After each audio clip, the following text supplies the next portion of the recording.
Kill up the way, kill up the way, kill up the way. Oh, j'ai encore la vibe dans le truc. En plus, c'est un truc de... C'est un truc américain, non? Je pense que c'était qui ça?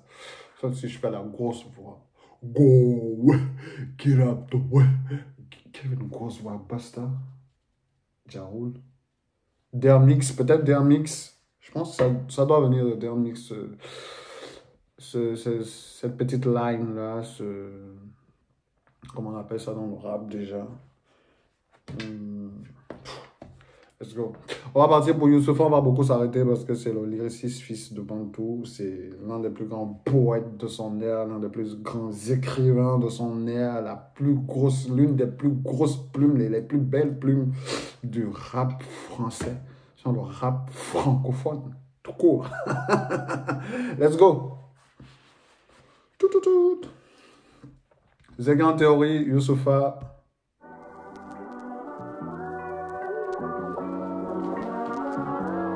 Pour moi, ça, c'est les gens, ils croient pas en Dieu, mais ils n'ont pas la foi.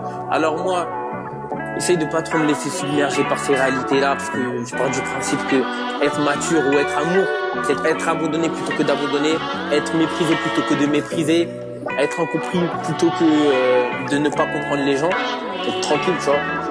Au-dessus de moi y a Dieu, c'est pour ça que j'arrête pas d'apprendre. Parfois les gens me comprennent mieux que moi-même, j'arrive à me comprendre. La sagesse n'attend pas le paradis, je traîne une vie de stress. Zequin a dit que la haine c'est la version Kaira de la tristesse. Je brille presque parce qu'il fallait oser le faire. J'idéalise jamais le quartier, il a sa part dans nos échecs. Ne cherche pas la rage. Zequin a dit la haine c'est la version Kaira de la tristesse. Très très fort. La version Kaira de la tristesse, c'est la haine. Genre la haine sort de toi quand la haine se manifeste, elle se manifeste avec toutes tes douleurs du passé, tu vois. Avec toutes tes douleurs du passé. Et les douleurs du passé font qu'on ressort, on manifeste cette haine-là par une violence, que ce soit verbale ou physique. Quand il dit que la haine, c'est la version Kaira de la tristesse, ça vient du bas-fond, tu vois, ça vient du bas-fond. La tristesse, lorsque tu as la haine, lorsque ta haine s'exprime, explose, ça sort comme un goût de haine, ça sort avec tellement de violence, tu vois. Et c'est forcément Kaira, tu vois. Et même dans le Banks, tu vois, les hommes noirs en particulier, n'expriment pas beaucoup leurs sentiments de façon parlée, tu vois. Ils le ressortent de façon violente, physique ou verbale. Donc, quand un homme noir est en colère, ou lorsqu'un homme noir est triste, il veut forcément faire une dinguerie, tu vois. Et quand tu veux faire une dinguerie, c'est un esprit de Kaira, un esprit qui vient du fond de tes tripes, comme si ça venait du fond du ghetto, tu vois, que tu as envie d'explorer, tu as envie d'exploser, tu vois, un peu. Donc, c'est une manière de dire que quand on est en colère, quand on a la haine, quand on est, c'est quelque chose qui vient du plus profond de nous, tu vois, un peu. C'est une tristesse qui vient du plus profond de nous. La haine exprime une tristesse qui vient du plus profond de nous. Et le plus profond de nous, c'est les blessures du passé, c'est, blessures d'antan, des blessures, L'homme n'exprime jamais sa tristesse en dehors de la colère, parfois. C'est difficile de voir des hommes qui s'expriment autrement que par la colère, surtout quand on vient du Banks. Il y a une autre punchline, et je vais revenir sur cette punchline. On va recommencer le son pour que je revienne sur cette punchline, parce que je ne peux pas la passer. Rambo. Pour moi, ça, c'est les gens, ils croient pas en Dieu, mais ils n'ont pas la foi. Alors moi, essaye de pas trop me laisser submerger par ces réalités-là, parce que je pars du principe que être mature ou être amour, c'est être abandonné plutôt que d'abandonner, être méprisé plutôt que de mépriser, être incompris plutôt que de ne pas comprendre les gens, être tranquille, tu vois. Au-dessus de moi y a Dieu, c'est pour ça que j'arrête pas d'apprendre. Parfois les gens me comprennent mieux que moi-même, j'arrive à me comprendre. La sagesse n'attend pas le paradis, je traîne une vie de stress. Zequin a dit que la haine c'est la version Kaira de la tristesse. Je brille presque parce qu'il fallait oser le faire. J'idéalise jamais le quartier, il a sa part dans nos échecs. Ne cherche pas la race devant, la vie est dure comme... J'idéalise jamais le quartier car il a sa part dans notre part d'échec. C'est réel. C'est réel. Souvent, on a tendance à idéaliser notre vie dans le quartier, dire qu'on a on a la belle vie, on a ceci, on a cela, mais oui, c'est vrai que le quartier détermine, en quelque sorte, fait partie des déterminants de ce qu'on veut être demain, tu vois un peu. Le quartier peut soit te garder dans cette sphère-là, idyllique de se dire que bah, le quartier c'est bien, j'ai pas envie de quitter le quartier, j'ai envie de rester ici. Donc, ouais, j'ai envie de rien foutre là-bas, j'ai pas envie d'aller au school, j'ai pas envie de voir, j'ai pas envie de bosser, je suis bien à glander avec mes potes au quartier, voilà, on va tous finir ensemble, tu vois. Et le quartier aussi a cette force-là de te dire non, j'ai plus envie de vivre ça. J'ai plus envie de vivre ça, il faut que je quitte le quartier, il faut que je bosse. Donc le quartier a une demi-part de responsabilité dans ce qu'on devient, tu vois. Soit tu as envie de quitter de là, soit tu as envie de rester là-bas. Et quand tu restes là-bas, souvent tu es appelé à faire des dingueries. Souvent tu es appelé à faire des dingueries, à faire des choses qui ne matchent pas forcément avec le destin que tu as envie de vivre ou avec la vie que tu as envie de mener, tu vois. Tu vas forcément, pas forcément, tu vas aller plus vers le négatif hein, dans le quartier en allant vers le positif, tu vois. Mais les gens doivent se servir du quartier pour plus se motiver à faire de belles choses et de grandes choses plutôt que se servir de ça pour dire que ouais, j'étais dans le quartier, j'ai fait ceci, ouais, je suis allé en tôle, j'ai fait cela, j'ai tabassé tel, j'ai machin, ouais, le quartier c'est dur, le quartier c'est machin, viens dans le quartier. Non, oui, le quartier a sa part d'erreur dans le truc, mais c'est surtout l'homme qui a sa part d'erreur dans ça, parce que c'est à toi de prendre les bonnes choses, de te servir de ça de la meilleure des façons que ce soit, tu vois. Quitter le quartier et essayer de vivre quelque chose d'autre que ce qu'on est en train de vivre dans ce quartier-là. Et voilà, faire les bons choix, tout justement, c'est à l'homme de faire les bons choix. C'est pas tout. C'est pour ça qu'il signifie bien que bah, le quartier a sa part d'erreur dans notre part d'échec.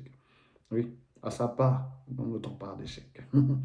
Fort. Comme rage dedans, dépressif, je suis comme un négro qui fait du rap de blanc. Rap de grand notoire, mais je mets des filtres. Trop tard pour que je me défile. Je mérite Oscar tellement je me fais des films. Je me méfie plus des frères du quartier que des catins la nuit. Car chez nous, y a moins de chagrin d'amour que de chagrin d'amis. Chacun sa mise, chacun son commérage. C'est pour les potes rares que je fais du peurat sur un air d'opéra. Rare comme un gars du quartier qui laisse parler ses rêves. Rare comme un chanteur R&B qui se lèche pas les lèvres. Quittons ces rues, bandeurs de cité c'est nul. À l'heure où je rappe ce texte, mon grand frère est encore en cellule. Derrière une serrure, une prison vers Valenciennes. Je peux lui écrire une lettre, en faire un son, t'as le rap français à l'ancienne. Quand on déprime, on le cache en se donnant un style. Désormais, je suis pourtant assez riche pour aller voir un psy. Mais je préfère dehors les tonnes de bruit, les virer même sous forte pluie. Avec les potes, on décolle en buvant des alcools hors de prix. Avec la famille, en ce moment, c'est pas trop ça. Grande famille, c'est pour la vie, mais en ce moment, c'est pas trop stable. Sur WhatsApp, on s'écrit même plus pour le ramadan, apparemment. Et bientôt on s'écrira même plus pour les enterrements. Il faut conflit devienne conflit inévitable. Famille africaine, tu connais les héritages, les rancunes véritables. Je mérite pas les HLM, ça me traumatise. Faut que je finisse aux Maldives, parce que maman c'était Woman King. C'est pas parce que j'ouvre pas ma gueule que j'ai peu d'emmerde. Tu sais que le bord n'a qu'un œil, mais il pleure quand même. Maman c'était Woman King. Grosse force à nos mères. Grosse force à nos mères. Vous n'avez pas idée à quel point elles portent sur leurs épaules nos vies. Parce que lorsque tu es dehors, tu crois que tu es seul.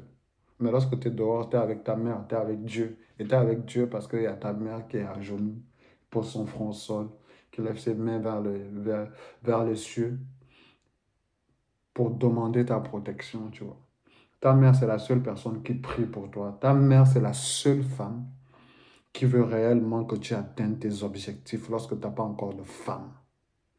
Lorsque tu n'as pas encore construit de famille. Je dis bien lorsque tu n'as pas encore de femme. Je ne dis pas lorsque tu n'as pas encore de meuf. Lorsque tu n'as pas encore de femme. Lorsque là, tu n'as pas encore mis une bague à une femme. Ta mère, c'est la seule personne qui prie réellement pour que tu aies la vie et pour que tu arrives jusqu'au bout de tes projets. Donc, shout out aux mères. Shout out mais shout out à la famille. Tu as balancé une punchline sur les Goumen, on a moins de chagrin d'amour que de chagrin d'amitié. Et ça, c'est réel. C'est réel. C'est d'autant plus réel que les gens qui nous blessent le plus font partie de notre entourage. Et c'est pas souvent nos meufs. Souvent, c'est nos potes, c'est voilà, nos connaissances, ceux qui sont à côté de nous, tu vois un peu. C'est moins nos femmes, c'est moins nos copines que nos frères, quoi. Plutôt ceux qu'on se dit être nos frères. Et après, choisissez bien votre entourage. Je suis béni d'avoir un magnifique entourage. Je suis moins entouré, mais je suis bien entouré, tu vois un peu. Et ça fait toute la différence dans le processus de l'homme que je suis et que j'ai envie de devenir. Donc, choisissez le bien. Choisissez le bien. Il veut finir aux Maldives, une grosse punchline. Il a envie de quitter le quartier. C'est ce que je disais récemment. Il faut que le quartier devienne une force et pas une faiblesse. Le fait de vivre ce que tu es en train de vivre dans le quartier, dans les HLM, les trucs comme ça, là, tu dois te dire que j'ai plus envie de vivre ça, j'ai envie de vivre autre chose et je veux percer de manière positive. Il y a des gens qui veulent percer, mais de manière négative. Et au lieu de, voilà, de partir aux Maldives, ils vont à Cergy, ils vont en Tôle, ils vont à Fleury. C'est réel, c'est des parcours de vie différents, mais le quartier fait partie des déterminants de ce qu'on a envie de devenir. Je le répète encore. J'espère que vous avez compris. La samedi s'en mêle et les lendemains me terrorisent. 5 heures du mat, j'écoute ce qu'un et ses théories. Lumière sur vous. Lumière sur vous. J'ai envie de citer une phrase de Youssoupha qui dit le contraire de l'amour, c'est pas la haine mais bien la différence. Parce qu'en vrai de vrai, t'as vu quand t'aimes pas un raclo, frérot, tu regardes pas ce qu'il fait, tu penses pas à lui envoyer de messages, tu veux juste pas le cas là, t'as vu. Alors que quand tu mets de la haine sur quelqu'un, c'est que d'une certaine manière, il y a de l'amour en vrai de vrai. Quand t'as été trahi, la première chose que t'éprouves avant d'éprouver de la haine, c'est de la tristesse. Mais ensuite, pour pas avoir à être en zinda, t'as recroquevillé sur toi-même, tu pleures et tout, tu reconvertis ta tristesse en colère. Tu vois ou pas? Mais en vrai de vrai, c'est-à-dire qu'en vrai de vrai, la haine, c'est un sentiment qui est rattaché à l'amour. Parce que c'est déjà éprouver une émotion. Fort. Fort. Fort. Très, très fort, Youssoupha. Très beau son, très beau texte. C'est du Youssoupha tout craché, quoi. On en a pour notre cerveau, on en a pour notre temps. Je sais qu'en partant d'ici, tu n'es pas forcément la même personne qui est rentrée ici, sauf si tu écoutes en l'air, tu vois un peu. Mais si tu essaies de faire travailler le mind, tu as écouté ce qu'il voulait dire. Merci les gars, j'espère que vous avez apprécié cette réaction. Merci d'avoir suivi, merci d'être là et de me soutenir autant. Merci pour la force que vous donnez. Merci le clan, je ne dirai jamais ça assez. J'espère que vous avez aimé cette réaction. Abonnez-vous, cliquez, likez, activez la cloche de notification. Ça soutient au référencement. Moi, je suis là et on est reparti pour un tour. Merci le clan.